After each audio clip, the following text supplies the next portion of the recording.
Hola, muy buenos días a todas y a todos. Mi nombre es José Alberto Alonso Campanero,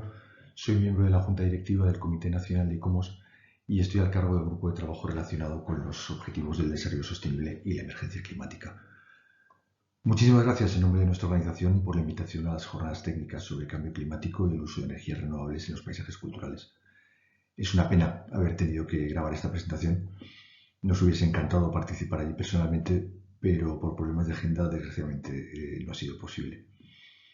La presentación de hoy trata sobre la guía de buenas prácticas para la instalación de infraestructuras y equipamientos relacionados con las energías renovables en enclaves con potencial afección al patrimonio cultural. Es un documento coordinado por Clara Villalba, Camilo Enríquez y yo mismo, que está en fase de edición y que esperamos tener listo para nuestro simposio científico, que se celebrará del 16 al 19 de noviembre de este año en Cartagena. Esta guía tiene como finalidad ser un documento de buenas prácticas para la toma de decisiones, el diseño, instalación y mantenimiento de las instalaciones de energías renovables que tengan afección a paisajes culturales, conjuntos históricos, bien sean urbanos o rurales, monumentos o cualquier otro edificio catalogado en el contexto del Estado español. La actual situación de emergencia climática y ambiental declarada en España en enero de 2020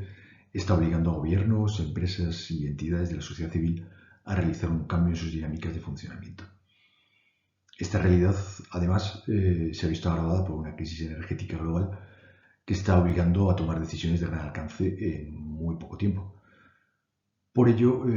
se considera necesario transformar con urgencia los patrones y comportamientos tradicionales de producción y consumo, claro, para orientarnos hacia una descarbonización de los sectores productivos que permita mitigar los riesgos económicos y sociales provocados por los impactos del cambio climático. Por las características geográficas y climáticas de España, las fuentes de energía renovable más utilizadas, como saben, son el viento y la energía solar, con la instalación de aerogeneradores y paneles fotovoltaicos. Aunque dichas instalaciones generan un indudable impacto positivo sobre la descarbonización, también pueden producir efectos negativos sobre los valores patrimoniales de paisajes, conjuntos históricos o bienes inmuebles con algún grado de protección. Resulta imperativo, por tanto, anticipar, evaluar y mitigar dichos impactos a través de la búsqueda de soluciones que garanticen la convivencia entre el desarrollo sostenible de la economía y la conservación y protección del patrimonio cultural, en tanto que es la herencia común de toda la sociedad. ¿Cuál ha sido la metodología que hemos llevado a cabo para redactar este documento? Pues el pasado 2021, como consecuencia de la declaración de la emergencia climática, el Pacto Verde Europeo y las políticas de descarbonización que se esbozaban desde la Comisión Europea y que ya están llegando hasta nosotros, todos tenemos conciencia de lo que está pasando, anticipamos desde nuestra organización que iba a ser necesaria la instalación de una gran cantidad de energías renovables, eólicas y solares principalmente, sobre nuestro territorio. También nos dimos cuenta de la carencia de regulación a este respecto en cada una de las comunidades autónomas y municipios, con normativas muy dispares entre ellas. Pensamos que sería de gran interés crear un grupo de trabajo formado por cuantos más especialistas mejor y, por supuesto, con cuanta más representación geográfica mejor también, para evaluar el estado de la cuestión y proponer un documento de buenas prácticas que pudiera servir como marco para la redacción de normativa. Lanzamos una convocatoria a nuestros miembros individuales e institucionales que tuvo una estupenda acogida. A las más de 10 reuniones telemáticas participaron más de 30 especialistas de casi toda la geografía española, así como representantes de casi todas las comunidades autónomas, lo que nos ha permitido conocer de primera mano la problemática particular de cada zona, generando unos debates muy interesantes. Realizamos a la vez un barrido europeo de publicaciones relativas a este tema, publicadas por gobiernos y asociaciones, que también nos dio una buena perspectiva y nos dimos cuenta también de los diferentes enfoques que el tema tiene según qué países, ¿no? Analizamos también el contexto político y medioambiental en el que nos encontramos. Desde el Acuerdo de París, Tratado Internacional firmado en 2015, que fue un hito en el proceso multilateral del cambio climático, porque por primera vez se produjo la unión de todos los países en una causa común para combatir el cambio climático y adaptarse a sus efectos, pasando por la declaración del estado de emergencia climática en 2019 por Naciones Unidas y la adopción por España en enero de 2020 Otro hito importante fue la declaración de Ursula von der Leyen, presidenta de la Comisión Europea, del Pacto Verde Europeo, un conjunto de ambiciosas políticas en materia de clima, de energía y de transporte y fiscalidad, por supuesto, con el propósito de cambiar la economía hacia una Europa más verde y limpia, dotadas con un presupuesto de más de 1 billón de euros. Implica esto la reducción de un 55% de las emisiones de CO2 antes de 2030. Solo quedan 7 años para ello. Y llegar a la neutralidad climática antes de 2050. Finalmente, analizamos también la transposición legislativa del Gobierno de España, mediante el Plan de Transformación y Resiliencia, el Plan Nacional Integrado de Energía y Clima y el Plan Nacional de Adaptación al Cambio Climático. También el contexto relativo al patrimonio cultural y el impacto de los Objetivos de Desarrollo Sostenible y la emergencia climática. Analizamos el convenio marco del Consejo de Europa sobre el valor del patrimonio cultural para la sociedad, el que conocemos como la Convención de Faro, que propone un nuevo modelo de gestión del patrimonio cultural centrado en las personas y los valores humanos y enfatiza el valor y el potencial del patrimonio cultural como recurso para el desarrollo sostenible. La Unión Europea, por su parte, publicó hace unos pocos días, en septiembre de 2022, el fortalecimiento de la resiliencia del patrimonio cultural frente al cambio climático. El Pacto Verde Europeo se encuentra con el patrimonio cultural, se titulaba el documento, en el que se describe la contribución del patrimonio cultural a la descarbonización y se identifican las amenazas a las que se enfrenta el patrimonio cultural en un futuro próximo. Y desde nuestra organización, pues las publicaciones relativas a objetivos de desarrollo sostenible y cambio climático que hemos ido publicando en los últimos años. Como el futuro de nuestros pasados, un documento en el que se vincula el patrimonio cultural y la acción climática. El libro verde del patrimonio cultural europeo también, en el que se detalla la importancia del patrimonio cultural como motor y actor clave para una transición verde, donde también se acentúa la importancia de la inclusión de las energías renovables en el patrimonio cultural.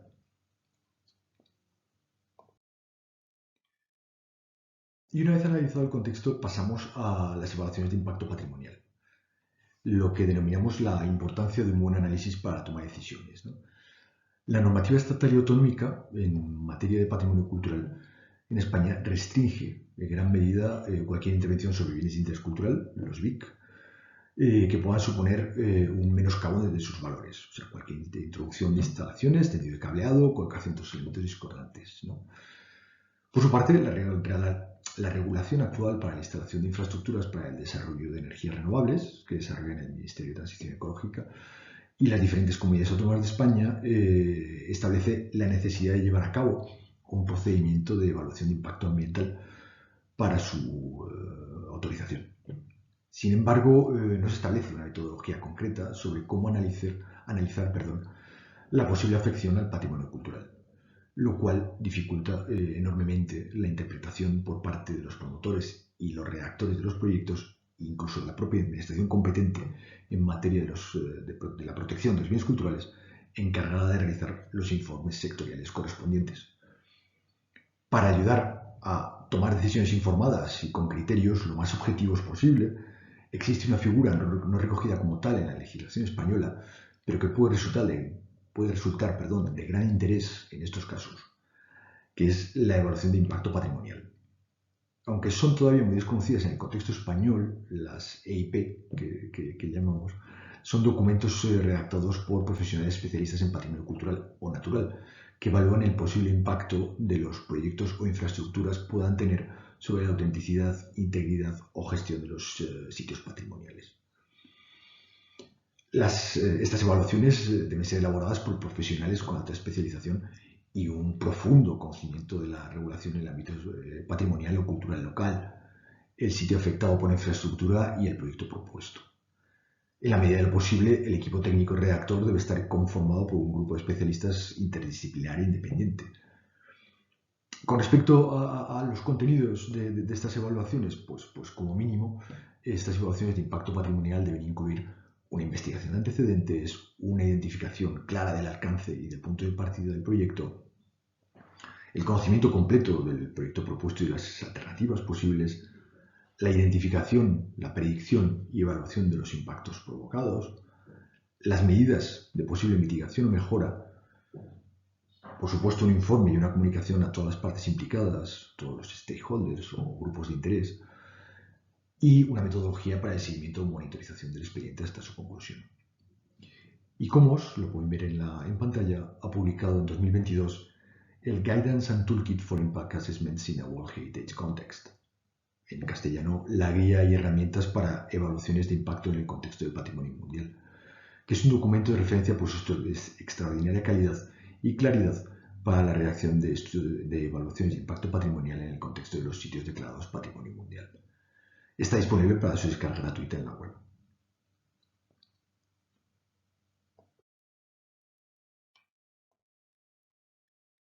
¿Qué afecciones estamos viendo de estos parques eólicos y fotovoltaicos al paisaje? Pues, en primer lugar, el Plan Nacional Integrado de Energía y Clima de 2021-2030, el PNIEC, publicado por el Gobierno de España, prevé para el 2030 una potencia total instalada del sector eléctrico de 157 gigavatios, de los cuales 50 corresponderán a energía eólica y 37 gigavatios a energía solar. ¿Esto qué supone? Pues casi duplicar la instalación existente en 2021. Imaginemos entonces todo esto lo que va a suponer en los próximos años, ¿no? Por otro lado, el Ministerio de Transición Ecológica publicó a final de 2020 la zonificación ambiental para la implantación de energías renovables, eólica y fotovoltaica. En el documento se detalla la metodología y los indicadores de zonificación para la instalación de las infraestructuras eólicas y fotovoltaicas, clasificando el territorio según la presencia de núcleos urbanos, zonas de protección de aves, humedales, reservas de la biosfera, red Natura 2000 y hasta 15 categorías más. Pero el patrimonio cultural y el paisaje solamente quedan identificados con el Camino de Santiago y los bienes inscritos en la lista de Patrimonio Mundial de la UNESCO. Ya pueden entender ustedes la cantidad de paisaje y núcleos urbanos con protección patrimonial que se quedan fuera, sin protección. Por otro lado, la instalación de un parque eólico genera un impacto sobre el territorio no solamente derivado de la colocación de las propias turbinas, que se convierten en indiscutibles hitos en el paisaje, dadas sus dimensiones, sino también por la construcción de caminos de acceso, líneas de evacuación enterradas y centros de transformación y distribución, que pueden afectar al paisaje en general y al patrimonio etnológico y arqueológico en concreto, en particular, ¿no? Del mismo modo, en el caso de los parques solares, además de la ocupación de grandes extensiones de territorio por las placas fotovoltaicas, se necesita de la instalación de una estructura y de una red de distribución y transformación que producen un impacto sobre el territorio de mucha mayor envergadura que el mero emplazamiento de la agrupación de placas, ¿no? Por otra parte, a la alteración del paisaje que suma en muchas ocasiones los impactos negativos de dimensión sociocultural o económica en las comunidades locales. Se han identificado tendencias a la concentración de este tipo de infraestructuras en zonas con problemáticas relacionadas con la despoblación o la pérdida de oficios tradicionales y con potencial afección a la agricultura, la ganadería y el turismo. En gran parte de los casos, los beneficios generados por la industria de estas renovables no recaen sobre la comunidad local y los puestos de trabajo generados para el mantenimiento de estas son escasos, por lo que no se contribuye de manera efectiva a mantener el empleo y la población en estas zonas tan sensibles. Existe además un trasvase de títulos de propiedad del suelo de pequeños propietarios a grandes corporaciones o multinacionales, fomentando la deslocalización y el abandono de negocios locales o actividades en el sector primario. Entendemos que cuando sea exigible una evaluación de impacto ambiental, sería necesario incorporar una evaluación de impacto patrimonial, que siga una metodología clara, como la que recoge la guía de ICOMOS que les mencionaba anteriormente, que esté redactado por especialistas y que identifique y dé voz a los diferentes grupos de interés, que son los principales afectados o beneficiarios del proyecto, que evalúe riesgos, proponga alternativas y, en su caso, evalúe las medidas de mitigación necesarias. Por otra parte, cuando un proyecto con potencial afección a algún bien patrimonial protegido legalmente, no estuviera sujeto a un procedimiento de estudio de impacto ambiental, debería tenerse en cuenta la metodología de la evaluación patrimonial en el correspondiente trámite de autorización cultural. La realización de una evaluación de impacto patrimonial será obligatoria en todo caso en los bienes inscritos en la lista del Patrimonio Mundial y desde ICOMOS consideramos muy recomendable su realización y los declarados como bienes de interés cultural. Para evaluar el impacto de los aerogeneradores en el paisaje, una herramienta de gran utilidad es la realización de estudios visuales con programas informáticos, que permiten realizar modelos y simular la colocación de las turbinas o superficies ocupadas por paneles en el territorio, ayudando así a una toma de decisiones informada. Como criterios generales de diseño y minimización de impacto en el territorio, es necesario o conveniente realizar modelos tridimensionales de análisis con estudios visuales, antes mencionados, así como emplear sistemas de información geográfica, los SIG, con el objeto de concentrar y no dispersar, evitar hitos en el territorio y costeros y colocar los aerogeneradores del mismo tamaño en colores claros y con las palas girando en el mismo sentido, para aprovechar los de última generación, que son de mayor tamaño, pero a su vez de mayor potencia, con lo cual el impacto es menor, ¿no? Es de gran utilidad identificar zonas paisajísticas de protección y amortiguamiento para limitar el impacto visual de los paisajes protegidos. Finalmente, proponemos explorar las posibilidades de una compensación económica a las comunidades locales a través de impuestos o ingresos directos a modo de fondo de transición justa, de tal modo que pudieran utilizarse esos recursos para mitigar las afecciones y poner en valor su patrimonio cultural y paisajístico, así como analizar las posibilidades de sociedades mixtas de gestión de energía público-privadas, en las cuales los municipios pudiesen ser partícipes y beneficiarios de la gestión energética. En cualquier caso, en definitiva, se deberá promover el empleo de soluciones integradoras en el medio en el que se ubiquen para minimizar cualquier tipo de afección sobre los bienes, sus entornos y el espacio físico en el que se coloquen.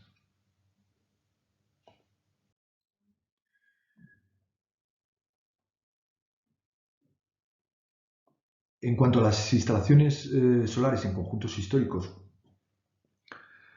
somos conscientes del alza de precios de la energía debido a la coyuntura geopolítica actual y la promoción de la transición hacia las energías renovables. Está propiciando la solicitud de instalación de placas fotovoltaicas en conjuntos históricos y en edificios con distinto grado de protección patrimonial. Los paneles y los colectores solares colocados en los faldones de las cubiertas inclinadas provocan un inevitable impacto visual sobre el conjunto arquitectónico. Por otro lado, no parece razonable negar al propietario de un edificio o vivienda con protección patrimonial el acceso a las energías renovables, lo que podría generar un efecto rechazo hacia la habitación en dichos inmuebles, tanto por el mayor coste de la energía, ¿no?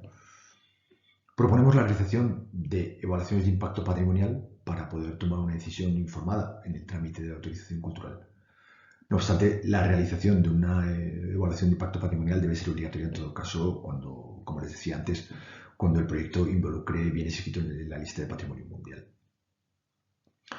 Para evitar la proliferación de instalaciones aisladas sin planificación previa, se están realizando unas iniciativas exitosas, creemos, por lo menos en nuestra opinión, de constitución de comunidades energéticas en municipios, utilizando de manera planificada y ordenada cubiertas de edificios públicos o cediendo suelo de titularidad pública en zonas adyacentes a las áreas protegidas para abastecer de energía limpia a poblaciones, minimizando e incluso anulando el impacto visual sobre los inmuebles y conjuntos históricos. Aunque consideramos esencial no colocar ninguna instalación discordante sobre los monumentos, se están realizando cada vez más instalaciones en cubiertas de edificios históricos singulares, especialmente en el norte de Europa. Siguiendo la metodología de las evaluaciones de impacto patrimonial, se analizan las visuales del edificio, las distintas opciones de instalaciones posibles y de colocación, en ocasiones en faldones no visibles desde el exterior o que no afecten significativamente a su contemplación desde distintos puntos de vista, siempre teniendo en cuenta, por supuesto, la preservación de los valores patrimoniales y la reversibilidad de la intervención. Es de gran utilidad también la identificación de zonas paisajísticas de amortiguamiento que amplíen los entornos de protección de los BIC y otros protegidos que no lo sean, ¿no? Al igual que mencionábamos antes con los aerogeneradores, es necesario explorar las posibilidades para compensar económicamente a las comunidades locales a través de la reducción de impuestos o mediante ingresos directos a modo de fondo de transición justa, de tal modo que pudieran utilizar estos recursos para mitigar las afecciones y poner en valor su patrimonio cultural y paisajístico. Se están haciendo en Europa sociedades mixtas de gestión de la energía público-privadas en las cuales los municipios son socios de la generación energética y están funcionando bien también. En cualquier caso, debemos, igual que hemos dicho en en el caso de los paisajes, buscar la manera de incorporar soluciones integradoras que minimicen la afección a estos bienes catalogados.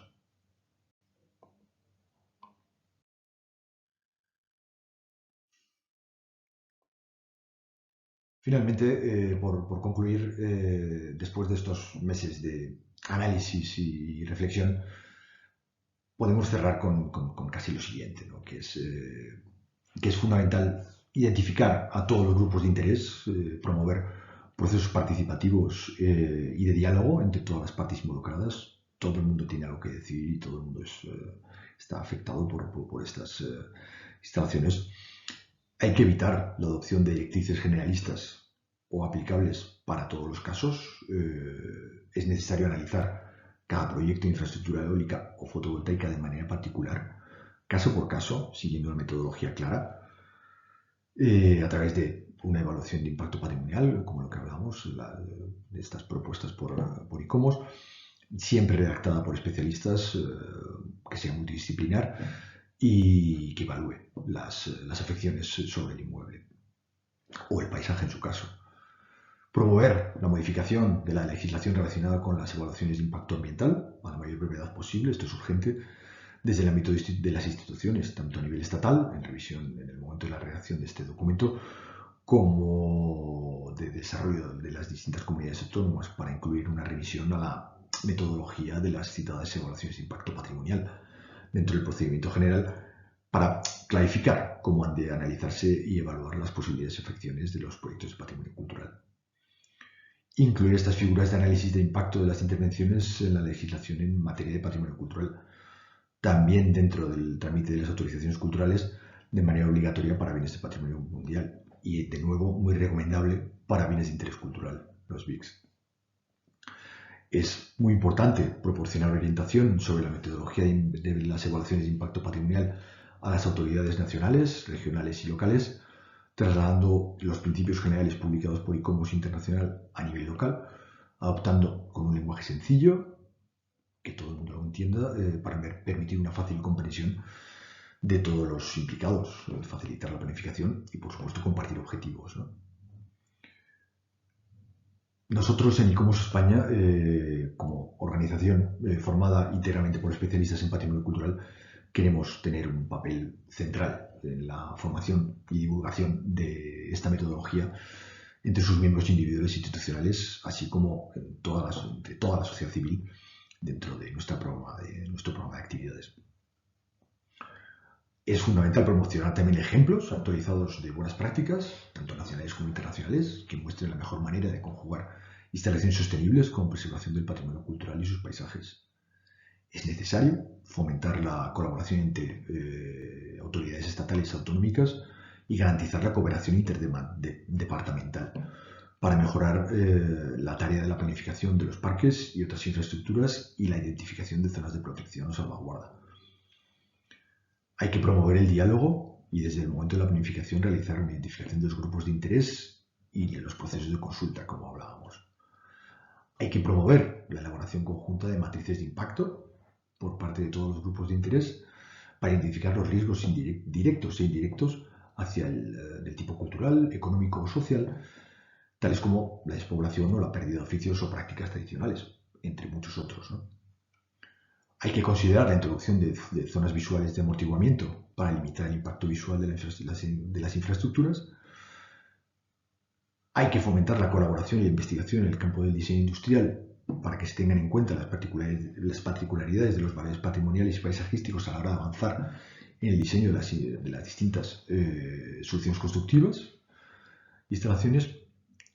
y fomentar la optimización y mejora de las infraestructuras existentes. Por ejemplo, en los parques eólicos es mejor sustituir los parques eólicos existentes, poco eficientes o quizá obsoletos,